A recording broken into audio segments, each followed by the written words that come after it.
Olá, para o glória nossa inscrição hoje no dia 238 de 365 dias com o Senhor, agora no ano 2026, para a honra e glória do Senhor, aleluia! Estamos aqui lendo, refletindo, meditando na lei do Senhor, conforme manda Salmo capítulo 1, versículo 1, feliz é o homem que medita na lei do Senhor de dia e de noite. Estamos aqui, comendo a lei do Senhor todos os dias para a honra e glória do Senhor. Seja muito bem-vindo. Começamos em 1º de janeiro de 2026, se Deus quiser vamos terminar em 31 de dezembro de 2026, em nome de Jesus.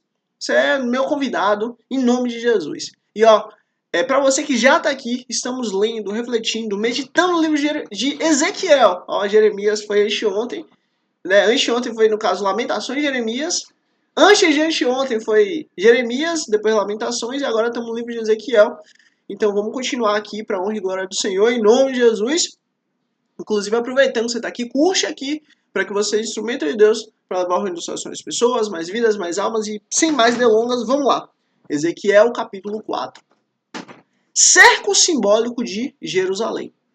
Agora, filho do homem, apanhe um tijolo, coloque-o à sua frente, e nele desenhe a cidade de Jerusalém. Cerque-a então e erga obras de cerco contra ela. Construa uma rampa, monte acampamentos e ponha arietes ao redor dela. Olha, monte um cerco contra a cidade de Jerusalém.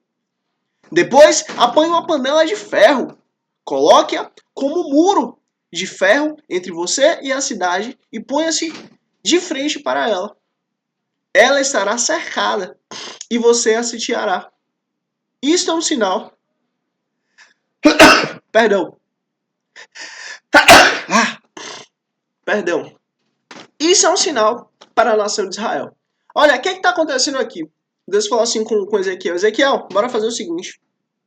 Você vai sentir, você vai viver, você vai servir como um sinal para a nação de Israel, para mostrar para ela, para você sentir, para você ter um entendimento na sua carne, na sua pele, do que de fato aconteceu com Israel e no que está acontecendo com Israel, o que vai acontecer com Israel. Você é profeta, então você tem que sentir a palavra. Você tem que sentir o que eu vou ministrar. Você tem que sentir o que vai acontecer. Para que quando você venha expressar a minha voz, para que quando você venha expressar a minha palavra, você venha expressar não aquilo que você entendeu, mas aquilo que você de certa maneira viveu. Então, isso aqui serve para nós. Nós temos que falar do Deus poderoso, soberano e criador, mas nós também temos que expor o que ele fez em nossa vida, a capacidade que ele tem, a força que ele tem, o poder que ele tem. Eu mesmo, para a honra e glória do Senhor, tenho milhares e milhares e milhares de testemunhos que eu próprio vivi. Não foi ninguém que me contou, não foi ninguém que me falou, não foi ninguém que chegou para mim e me disse, não. Fui eu que vivi. Fui eu que vivi. Fui eu que falei, fui eu que ouvi, fui eu que vi, fui eu que senti, fui eu que dormi, fui eu que acordei. Foi comigo, foi na minha vida. Milhares e milhares e milhares. Mas agora, resumidamente, só quero falar para a honra e glória do Senhor. Eu tinha um sonho de me casar. Eu sempre tive esse sonho. Não, eu quero me casar para a honra e glória do Senhor. E sempre orei em prol disso. Sempre busquei ao Senhor, sempre orei pedindo a Deus, né, para que Ele viesse realizar isso. E para a honra e glória do Senhor, Ele me deu uma pessoa maravilhosa. Para a honra e glória do Senhor. Só tinha um problema. Eu não tinha condição nenhuma de casar. Nem eu, nem ela. Eu não tinha condição nenhuma. Ela também não. Nós não tínhamos condição nenhuma de se casar. Mas para a honra e glória do Senhor, do Criador dos céus, da terra e tudo que há, para a honra e glória dele, ele falou, pronto, vai ser. E ele resolveu tudo, ele arrumou tudo, ele fez tudo para a honra e glória dele. Então assim, por que eu estou falando isso com você? Porque, literalmente, hoje, eu sei que é um Deus que tudo pode fazer, porque eu vivi o tudo pode fazer dele. Mas esse foi um milagre, digamos assim, que é inexplicável. Em um curto espaço de tempo, digamos assim. Eu vivi milagres, nós vivemos milagres e milagres e milagres e milagres e milagres, sabe? E eu sei, para a honra e glória do Senhor, que nós vamos viver ainda muitos mais milagres. Mas assim, para a honra e glória dele. Mas esse milagre foi um milagre maravilhoso. E por que eu estou falando tudo isso? Porque uma coisa é você falar, Deus faz todas as coisas, Deus é soberano, Deus é bom, Deus cuida de tudo. Deus, ele planeja o hoje pensando daqui a 100 anos, pensando daqui a 200, pensando daqui a 1000 anos. Deus, ele faz coisas hoje que a gente nem sabe, nem entende, mas que só lá na frente vai fazer sentido.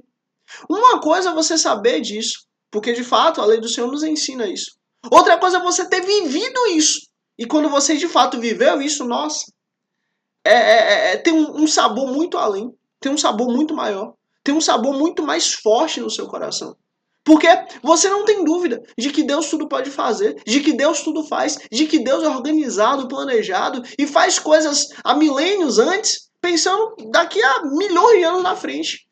Tudo isso para a honra e glória dele. Então, assim, o que eu tenho para dizer para você é o seguinte: aquilo que Deus fez e tem feito na sua vida, mostre às pessoas, fale com as pessoas, exponha a palavra dele. Faça questão de você falar do Deus soberano, do Rei, do Criador, daquele que cuidou de você, daquele que cuida de você. Porque toda honra, toda glória e todo louvor é para ele, é para a honra e glória dele. E é literalmente aqui o que Deus está fazendo com Ezequiel. Ezequiel, você vai sentir a dor, a aflição, a dificuldade, para que você venha expressar ao povo exatamente o sentimento que você viveu, para a honra e glória do Senhor. E vamos continuar. Deite-se então sobre o seu lado esquerdo, e sobre você ponha a iniquidade da nação de Israel. Você terá que carregar a iniquidade dela durante o número de dias em que estiver deitado sobre o lado esquerdo.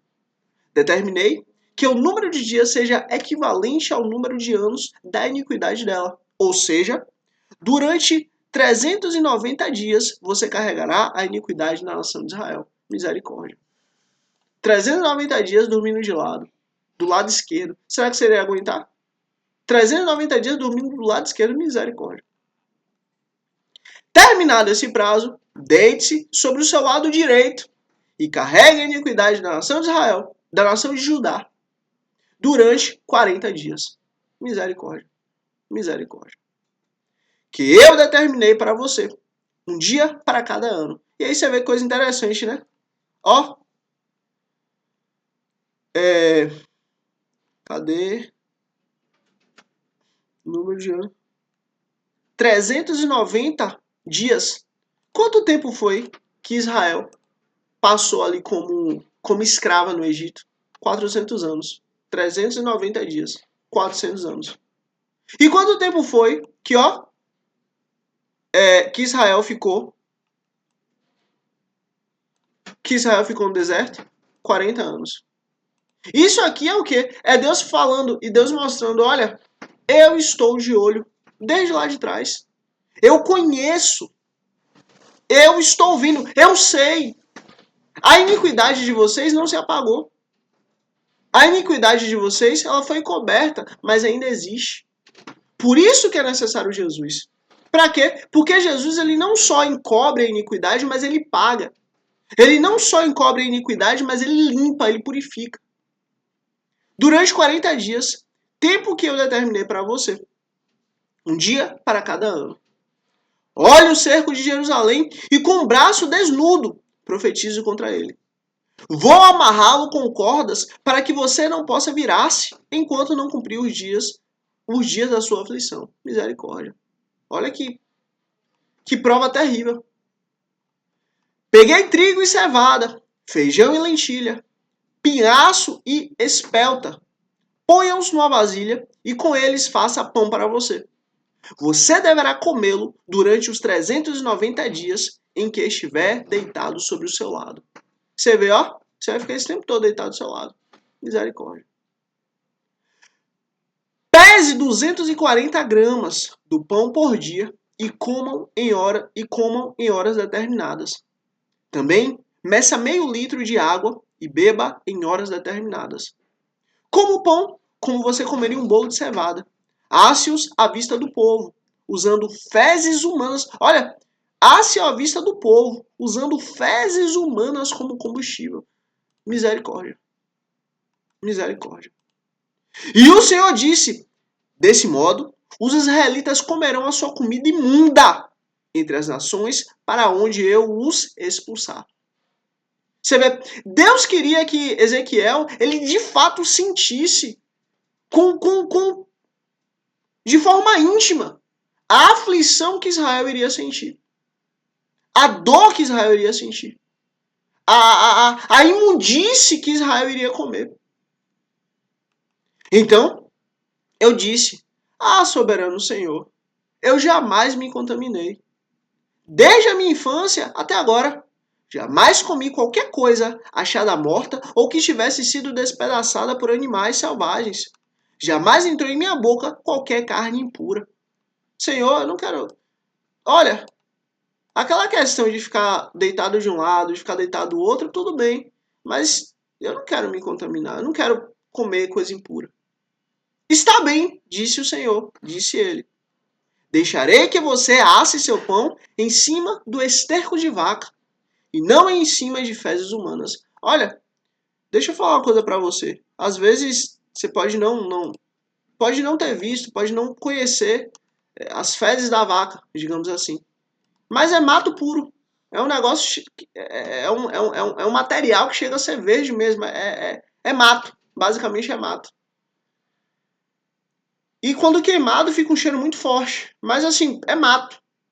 Já, né, o resto humano é horrível. Às vezes, né, quem estiver olhando e falar, meu Deus, Deus fez Ezequiel passar por uma aflição dessa. Isso tudo aqui foi justamente para poder dizer, ó, Israel se contaminou. Israel foi contra Deus. Israel buscou outros caminhos. Aí o que Israel está vivendo? Israel só está vivendo isso porque esqueceu da minha aliança. Porque virou as costas para mim. Só por isso. E acrescentou, filho do homem, cortarei o suprimento de comida em Jerusalém. O povo comerá com ansiedade comida racionada e beberá com desespero água racionada. Pois haverá falta de comida e de água. Ficarão chocados com a aparência uns dos outros e definharão por causa da sua iniquidade. Olha, esse tempo aqui ainda existia Jerusalém. Esse tempo aqui, Jerusalém ainda existia, ainda estava de pé. Esse tempo aqui, Jerusalém ainda estava firme. Tinha acontecido a primeira deportação, mas ainda Jerusalém estava com os muros. Ainda Jerusalém não tinha sido destruída. E Deus estava falando, ó, o cerco vai chegar. O cerco já está vivendo. E o cerco ele só vai piorar. Ezequiel, capítulo 5. Agora, filho do homem, apanhe uma espada afiada e use-a como navalha de barbeiro para rapar a cabeça e a barba. Depois tome uma balança de pesos e reparta o cabelo. Quando os dias do cerco da cidade chegarem ao fim, queime no fogo um terço do cabelo dentro da cidade. Pegue um terço e corte-o com a espada ao redor de toda a cidade. E espalhe um terço ao vento, porque eu os perseguirei com a espada desembainhada. Ou seja, olha, Deus ele vai trazer a espada para a cidade. Deus vai fazer com que os israelitas eles fujam por todos os cantos e Deus vai perseguir o povo com a espada. Ou seja, a aflição de Deus veio. A aflição do Senhor estava presente. Não tem para onde correr. Lembra que Deus falou? Olha, eu estou trazendo para vocês a espada. Porque vocês escolheram seguir outros deuses. Vocês escolheram quebrar a minha aliança. Eu estou trazendo a espada. Mas apanhe um pouco de mecha de cabelo e esconda-as nas dobras de sua roupa. E destas ainda pegue algumas e tire-as ao fogo. E atire-as ao fogo para que se queimem. Dali, um fogo se espalhará por toda a nação de Israel. E aí você vê, ó, Deus está deixando claro. Até aqui, nessas profecias, o próprio Senhor estava falando a respeito do remanescente. A espada vai pegar os que estão em Jerusalém, a espada vai pegar os que fugiram, a espada vai pegar os que estão longe, mas ó, vai haver um remanescente. Mas mesmo dentro desse remanescente, alguns vão ser queimados. Para quê? Para ficar de fato só um pequeno remanescente. Assim diz o soberano, o Senhor. Esta é Jerusalém, que pus no meio dos povos, com nação ao seu redor. Contudo, em sua maldade, ela se revoltou contra as minhas leis e contra os meus decretos, mais do que os povos e as nações ao seu redor. Ela rejeitou as minhas leis e não agiu segundo os meus decretos. Portanto, assim diz o soberano, o Senhor, você tem sido mais rebelde do que as nações ao seu redor. Você vê, ó, você, Jerusalém, era para ser exemplo. Você, Jerusalém, era para ser uma base. Você, Jerusalém, era para ser. Você era para ter exemplo para dar. Não. Você tem sido mais pecaminosa que as nações ao seu redor.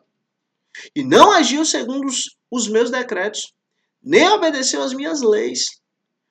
Você nem mesmo alcançou os padrões da nação ao seu redor. Olha, até as nações ao seu redor, até as nações ímpias, até as nações pecaminosas, até as nações imundas ao seu redor, até elas tinham determinado padrão de justiça, tinham determinado padrão de moral. Até elas tinham determinado padrão de valor. Mas nem ao padrão delas você se encontra. Nem ao padrão dessas nações pecaminosas, imundas, sujas, essas nações que são contrárias à minha lei. É Deus falando. Nem para elas você tem. Nem no padrão delas você se encaixa. Seu pecado é muito grande. Por isso, diz o soberano Senhor: eu estou contra você, Jerusalém, e lhe infligirei castigo à vista das nações, por causa de todos os seus ídolos detestáveis. Farei com você o que nunca fiz, nem jamais voltarei a fazer. Por isso, entre vocês sucederá que os pais comerão os próprios filhos, e os filhos comerão os seus pais. Castigarei você e dispersarei aos ventos os seus sobreviventes. Por isso, juro pela minha vida, palavra do soberano, o Senhor, que por ter contaminado o meu santuário com suas imagens detestáveis e com suas práticas repugnantes, eu retirarei a minha bênção. Olha, lembra que Deus falou, ó, Jerusalém é abençoada, e abençoada será. Por quê? Porque vocês estão comigo. Porque eu sou o Deus de vocês. Mas ó, eu retirarei a minha bênção, misericórdia. Não olharei com piedade para você e não a pouparei. Um terço do seu povo morrerá de peste ou perecerá de fome dentro dos seus muros. Um terço cairá à espada fora da cidade. E um terço dispersarei aos ventos e perseguirei com a espada em punho. Acabou.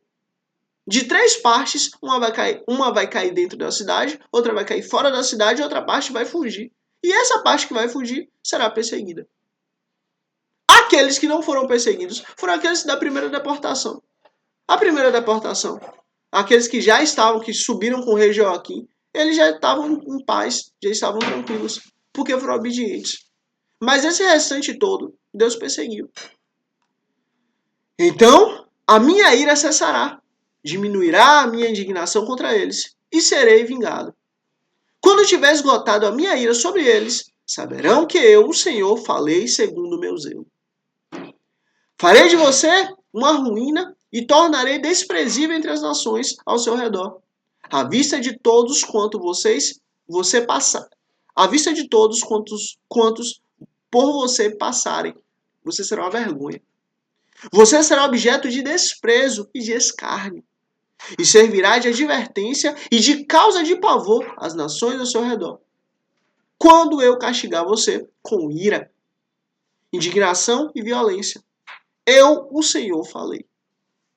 Quando eu atirar em você as minhas flechas mortais e destruidoras, minhas flechas de fome, atirarei para destruí-la.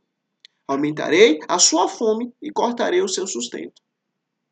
Enviarei contra você a fome e animais selvagens, que acabarão com seus filhos. A peste e o derramamento de sangue a alcançarão.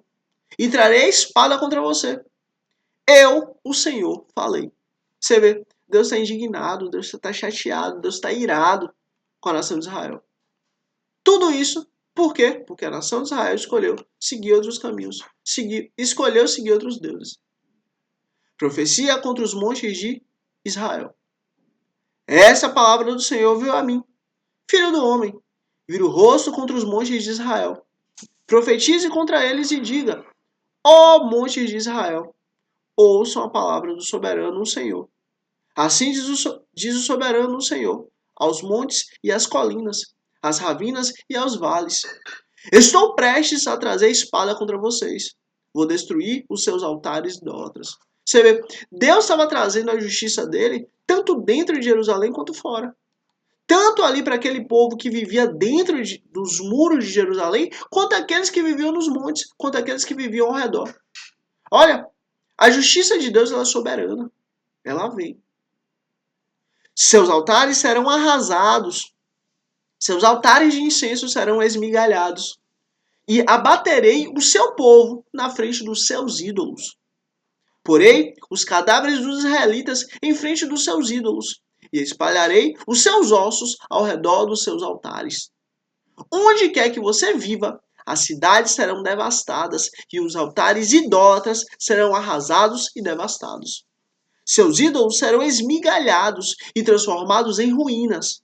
Seus altares de incenso serão derrubados, e tudo que vocês realizam será apagado. Seu povo cairá morto no meio de vocês, e vocês saberão que eu sou o Senhor. Acabou. Chegou o tempo de justiça, chegou o tempo de juízo, chegou o tempo de acabar esse pecado, acabar essa iniquidade, acabar essa contaminação. Mas pouparei alguns de vocês. Escaparão da espada quando forem espalhados entre as nações e entre as terras e as nações. Alguns serão poupados. Olha o remanescente. Ali, nas nações para onde vocês tiverem sido levados cativos, aqueles que escaparem se lembrarão de mim. E aí você vê, ó, aqueles que escaparem e estiverem em outras nações, ó, se lembrarão de mim. Lembrarão como fui entristecido por seus corações adúlteros, que se desviaram de mim, e por seus olhos que cobiçaram seus ídolos. Terão nojo de si mesmos por causa do mal que fizeram e por causa de todas as suas práticas repugnantes. Olha, terão nojo de si mesmos, ou seja, se arrependerão. Não, eu errei, eu falhei, eu fiz o que é detestável a Deus. Eu fui contra a aliança de Deus. O pecado veio a mim e eu aceitei. Eu comi o pecado. E saberão que eu sou o Senhor, que não ameacei em vão trazer a desgraça sobre eles. Olha, eles vão chegar à conclusão de que, de fato, tudo que estão vivendo foi porque foram contra Deus. Tudo que estão vivendo por quê? Porque foram contra o Senhor. Tudo que estão vivendo por quê? Porque desobedeceram ao Senhor. Eles chegaram a essa própria conclusão. Eles chegarão e falarão de fato, nós vivemos isso porque nós erramos. Nós vivemos isso porque nós praticamos o pecado. Nós estamos colhendo a consequência do pecado. Assim diz o Senhor, o soberano. Esfregue as mãos, bata os pés e grite: ai! Ai! Ai! Por causa de todas as práticas ímpias e repugnantes da nação de Israel. Pois eles morreram pela espada, pela fome e pela peste. Quem está longe morrerá pela peste. Quem está perto cairá pela espada. E quem sobreviver e for poupado morrerá de fome. Assim enviarei a minha ira sobre eles, e saberão que eu, o Senhor, e saberão que eu sou o Senhor, quando o seu povo estiver estirado, morto entre os seus ídolos, ao redor dos seus altares, e em todo o monte alto e em todo o topo de montanha, debaixo de todas as árvores frondosas e de todo o carvalho viçoso, em todos os lugares nos quais eles ofereciam incenso aromático a todos os seus ídolos. Estenderei o meu braço contra eles e tornarei a terra uma imensidão desolada, desde o deserto de Dibla até onde estiverem vivendo.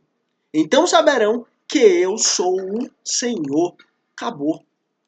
Olha, quando o povo vê a total destruição, quando Israel vê a sua total queda, seu total fim, eles reconhecerão que, de fato, eles viveram aquilo por causa dos seus próprios pecados. Eles estão vivendo aquilo porque eles buscaram outros deuses, porque eles adoraram outros deuses, porque eles confiaram em qualquer coisa que não foi Deus. A confiança, a fé, a esperança deles se esvaiu de Deus. E por causa disso, a destruição chegou. Olha, escreve aqui a palavra terra. Escreve aqui a palavra terra. T-E-R-R-A. T-E-R-R-A, para eu saber chegou até o fim. Escreve aqui a palavra terra, para eu saber chegou até o fim. T-E-R-R-A. T-E-R-R-A, para eu saber chegou até o fim. Curte aqui, para que você é instrumento de Deus para levar o reino dos céus a mais pessoas, mais vidas, mais almas. E se inscreve aqui para amanhã, dia 239, estarmos juntos aqui. Para a honra e glória do Senhor. Primeiramente, sou feliz e grato a Deus em nome de Cristo Jesus. Depois a você por chegar até aqui. Deus abençoe grandemente você e sua família em nome de Cristo Jesus. E é isso. Se Deus quiser, até amanhã, dia 239, no mesmo horário, aqui mesmo, para a honra e glória do Senhor, em nome de Cristo Jesus. Mais uma vez, Deus abençoe grandemente você e sua família em nome de Cristo Jesus. Amém.